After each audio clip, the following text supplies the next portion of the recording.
तो पता ही है आज की अदालती कार्रवाई से अपडेट ये थी कि चीफ जस्टिस साहब ने कहा है कि अगर सियासी जमातें किसी एक डेट पर मुत्तफिक हो जाएं तो ठीक है, फिर हम 14 मई वाले मामले को देख सकते हैं, अदरवाइज हम फैसला कर चुके हैं। साथ ही आपको बताएं कि साबिक सदर आसिफ अली जरदारी ने चीफ जस्टिस की तरफ से सियासी जमातों को इंतखाबात के बारे में मुज़ाकरात के मशवरे का खैर मकदम करते हुए कहा है कि हमने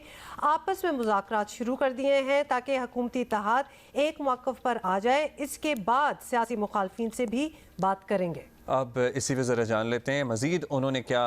कहा है। हामिद मीर साहब सीनियर सहाफ़ी तज्ज़ियाकार हमारे साथ मौजूद हैं। मीर साहब, हम इससे पहले जब जियो न्यूज़ पर डिस्कशन कर रहे थे यही कह रहे थे कि जिस लेवल का डिस्ट्रस्ट है सियासी जमातों में और पर्टिकुलरली सियासी मुखालफिन में आपस में, वक्त तो बहुत चाहिए होगा इस कंसेंसस को डेवलप करने में। जरदारी साहब ने क्या कहा है मज़ीद इस मामले पर?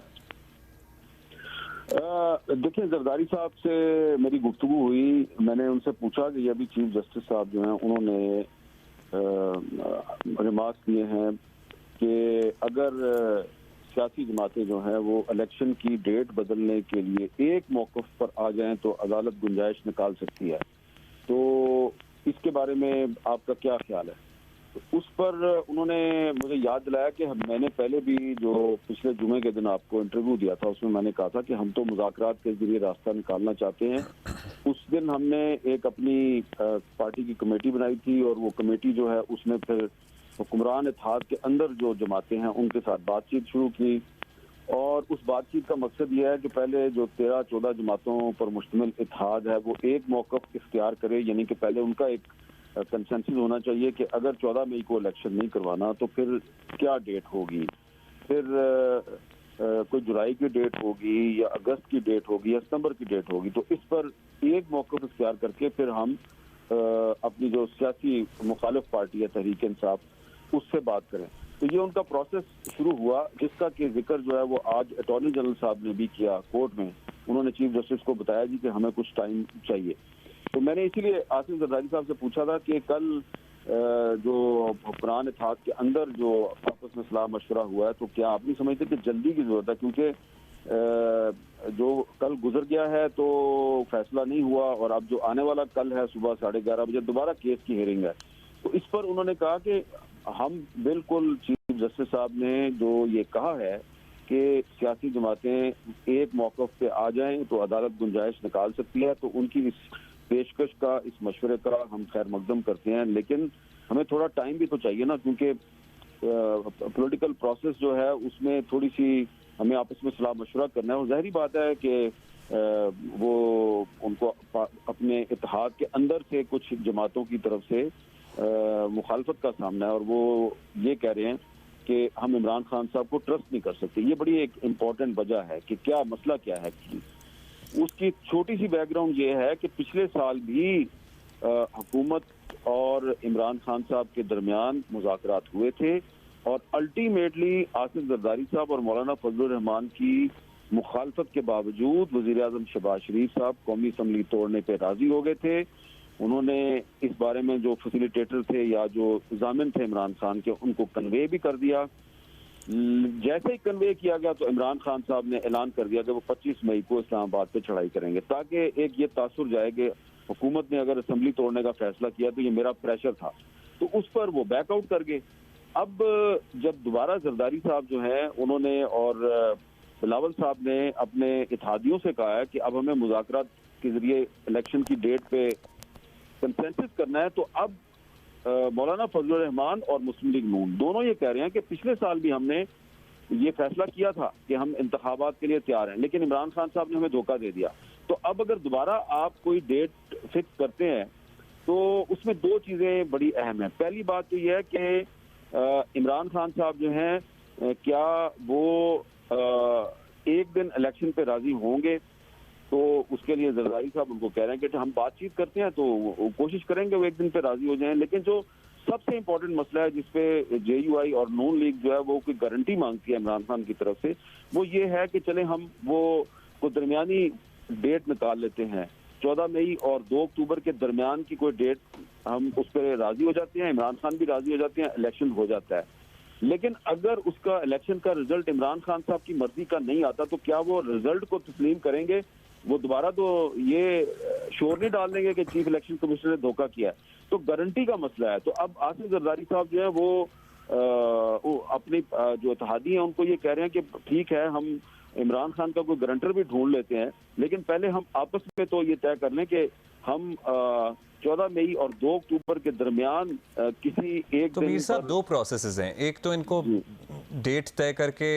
इमरान खान साहब से बात करनी है जिस पे वो भी राजी हो जाएं, और एक आपस में एक तारीख तय कर लेनी है कि भाई हाँ, अगर 8 अक्टूबर नहीं और 14 मई नहीं तो किस तारीख पर इंतखाबात कराए जाएं। And this would obviously take time. अगर इत्तेहादी आपस में बात करने में इतना टाइम लगा रहे हैं तो फिर इमरान खान साहब और इत्तेहादी हुकूमत इनकी बातचीत में तो और ज़्यादा वक्त लगेगा। दूसरी तरफ चीफ जस्टिस ये कह रहे हैं कि भाई फैसला कर लें, अदरवाइज 14 मई का तो मैं फैसला दे ही चुका हूँ और 14 May is just around the corner. So और इंप्रेशंस आज यही मिला कि शायद इतना वक्त ना दें बातचीत के लिए। लेकिन अगर चीफ जस्टिस साहब ने दरमियान में ये भी कह दिया कि सियासी जमातें एक मौक़िफ़ पे आ जाएं तो अदालत जो है वो इलेक्शन की डेट पर कोई गुंजाइश निकाल सकती है, तो दुल्ला भाई इसका क्या मतलब है? इसका मतलब यह है कि वो जो ये कहा जा रहा था कि 90 दिन ही के अंदर हर सूरत में इलेक्शन होना है और आइन में जो है एक नुक्ता भी आगे पीछे नहीं हो सकता, तो अब चीफ जस्टिस साहब ने अगर खुद ही ये कह दिया है कि अदालत गुंजाइश निकाल सकती है, तो उसका मतलब ये है कि सियासी मामला है तो अदालत को गुंजाइश निकालनी चाहिए। और आसिफ जरदारी साहब भी यही कह रहे हैं कि हमें थोड़ा टाइम दे दें। इसमें एक मशवरा भी उनको ये दिया गया, क्योंकि उन्होंने आज काफी सलाह मशवरा किया है, तो हो सकता है कि वो ये अब मशवरा जो है वो वज़ीर आज़म शहबाज शरीफ साहब को भी दें कि कल जब अटॉर्नी जनरल साहब दोबारा कोर्ट में पेश हों तो वो चीफ जस्टिस साहब को ये कह सकते हैं जी कि ठीक है, अगर हम आपस में कुछ दिन हमें दे दें, हम आपस में एक कंसेंसस डेवलप कर लेते हैं, लेकिन उसके बाद फिर आपको भी जो है वो पाबंद करना होगा इमरान खान साहब को और बाकी तमाम पार्टियों को जो हुकूमत में शामिल है, कि अगर हम एक दिन इलेक्शन पे राजी हो जाते हैं तो वो जो इलेक्शन का जो रिजल्ट होगा उसको तमाम फ्रीकैन जो हैं वो आंखें बंद करके तस्लीम करेंगे। ये नहीं होगा कि अगर पीपल्स पार्टी को फैसला पसंद नहीं आया तो वो धांधली का शोर मचा दे, और अगर पीटीआई को फैसला पसंद नहीं आया तो वो धांधली का शोर मचा दे। तो ये एक सब्स्टिट्यूट हो सकता है, एक मुतबादिल हो सकता है उस गारंटी का जिसकी हुकूमत को तलाश है कि जी इमरान खान की गारंटी कौन देगा। वो गारंटी तो आपको पता ही है ना, रेड जोन में ना आने की भी ली गई थी इमरान खान साहब से, लेकिन वो भी उसका भी क्या बना और फिर उस पर कोई पेशरफ्त भी नहीं हो सकी। मीर साहब, मीनवाइल मुज़ाकरात की बात हो ही रही है तो बिलावल भुट्टो पहुँचे हैं मौलाना साहब से मुज़ाकरात करने के लिए और उनको कायल करने के लिए कि पीटीआई से बातचीत किए बगैर इन मामलात को आगे नहीं बढ़ाया जा सकता। तो आपको लगता है कि मौलाना साहब जिन्होंने सख्त मुखालफत की थी पाकिस्तान तहरीक इंसाफ से मुज़ाकरात करने की, वो मान जाएंगे? देखें, इसीलिए अब जरदारी साहब नहीं गए हैं, वो बिलावल साहब को उन्होंने भेजा है, क्योंकि बिलावल साहब जो है ना वो उनके साथ थोड़ा यही मैं कहूँगा मुख्तार तरीन अल्फाज में कि वो उनको मनाने की कोशिश करेंगे, को मिन्नत माजिद करेंगे उनकी, क्योंकि जरदारी साहब और मौलाना साहब का तो एक इक्वल लेवल है ना, दोनों एक दूसरे के पुराने दोस्त हैं और उनमें बहुत बेतकल्लुफ़ी है। तो जब जरदारी साहब को जोर लगाते हैं, इसरार करते हैं किसी चीज़ पर, तो मौलाना साहब जो हैं वो मुस्कुरा के कुछ जुगरत लगा देते हैं उनको। जब मौलाना साहब किसी चीज़ पर जोर लगाते हैं तो जरदारी साहब जुगरत लगा देते हैं। लेकिन बिलावल साहब का और मौलाना साहब का ताल्लुक ज़रा डिफरेंट है, एज का बहुत फ़र्क है, और बिलावल साहब जो है वो बहुत एहतराम करते हैं मौलाना साहब का, और मौलाना साहब को भी पता है कि बिलावल साहब जो हैं वो वज़ीर ख़ारजा भी हैं और पार्टी के असल सरबराह भी वही हैं। तो वो बिलावल साहब थोड़ा सा उनके साथ संजीदगी के साथ मतानत और थोड़ी सी आजिज़ी के साथ बात करने की कोशिश करेंगे। तो हो सकता है अगर बिलावल साहब मौलाना के सामने आजिज़ी और मतानत का मुजाहरा करें तो हो सकता है मौलाना साहब का दिल पिघल जाए। तो उनके दिल को पिघलाने के लिए बिलावल साहब आज अपनी आजिज़ी का पूरा इस्तेमाल करेंगे। चलें, लेट्स सी, होपफुली वो कामयाब हो जाएं। और ज़ाहिर है क्योंकि हम होपफुली इसलिए कह रहे हैं क्योंकि मुज़ाकरात ही इन मामलात का हल हैं, ये तो सभी लोग जानते हैं, जल्द या बदेर करने तो पड़ेंगे ही। बहुत शुक्रिया आपका हामिद मीर साहब, thank you for giving us that insight. के ज़रदारी साहब ये कह रहे हैं कि एक तो उन्होंने खैर मकदम किया है और साथ ही साबिक़ सदर का ये कहना है कि हमें वक्त दिया जाए, हमने मुज़ाकरात का अमल शुरू कर दिया है और हम भी जब से ये मामलात सामने आए हैं, जब से खबर सामने आई है, ये बात कर रहे हैं कि बिल्कुल टाइम बाउंड करके तो शायद नहीं इस मामले का सलूशन निकाला जा सकता, क्योंकि ज़ाहिर है पॉलिटिकल पार्टीज़ हैं, हर किसी की अपनी राय है। एक कंसेंसस जो इत्तेहादी हैं उनमें डेवलप होना है, फिर इत्तेहादी और मुखालफीन में एक कंसेंसस डेवलप होना है डेट को लेकर। It is a long process. Break तो ले लें। A bit of a joke all of this, और इसलिए बहुत पहले सब कुछ होना चाहिए था, लेकिन interesting conversation that you had.